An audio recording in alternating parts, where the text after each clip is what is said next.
ওড়িশার এক বিশ্ববিদ্যালয়ের উপাচার্যকে ডিজিটাল অ্যারেস্টের ফাঁদে ফেলে লক্ষ লক্ষ টাকা হাতিয়ে নেওয়ার অভিযোগ। মঙ্গলবার এমনটাই জানিয়েছে পুলিশের সাইবার অপরাধ দমন শাখা। প্রায় 14 লক্ষ টাকা খোয়া গিয়েছে বলেই অভিযোগ। অপরাধীদের খোঁজে ইতিমধ্যেই তদন্তে নেমেছে পুলিশ। এক সংবাদ সংস্থার সূত্রে খবর, ওড়িশার বেহরামপুর বিশ্ববিদ্যালয়ের উপাচার্য ওই মহিলার নাম গীতাঞ্জলি দাস। অভিযোগ, গত 10 ফেব্রুয়ারি গীতাঞ্জলির কাছে একটি ফোন আসে।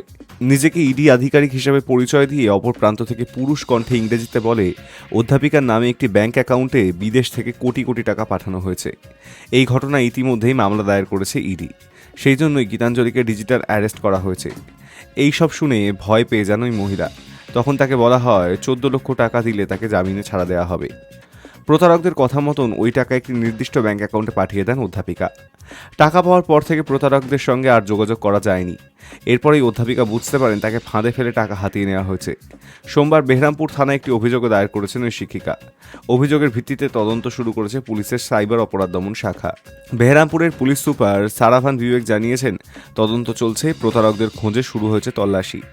উল্লেখ্য, গত বছর থেকেই শুরু হয়েছে ডিজিটাল গ্রেপ্তারির রমরমা। এমন বহু ঘটনা প্রকাশ্যে আসতেই নড়েচড়ে বসেছে কেন্দ্রীয় স্বরাষ্ট্র মন্ত্রক। কেন্দ্রের তরফে সাইবার অপরাধ সম্পর্কে সচেতনতা বাড়াতে নানা পদক্ষেপ করা হচ্ছে। নামে গ্রেপ্তার শব্দটি থাকলেও গ্রেপ্তারির সঙ্গে ডিজিটাল গ্রেপ্তারির কোনো সম্পর্ক নেই। এটি সাইবার প্রতারণার ফাঁদ। এখানেই প্রতারকরা সিবিআই, নার্কোটিক্স, আরবিআই কিংবা শুল্ক এবং আয়কর আধিকারিক হিসেবে নিজেদের পরিচয় দেন। এরপরই ওই ব্যক্তি কিংবা তার পরিজনদের কারোর বিরুদ্ধে গুরুতর কোনো অভিযোগের কথা বলে তাকে ডিজিটাল গ্রেপ্তারির ভয় দেখিয়ে টাকা আদায় করা হয়। Hi news network.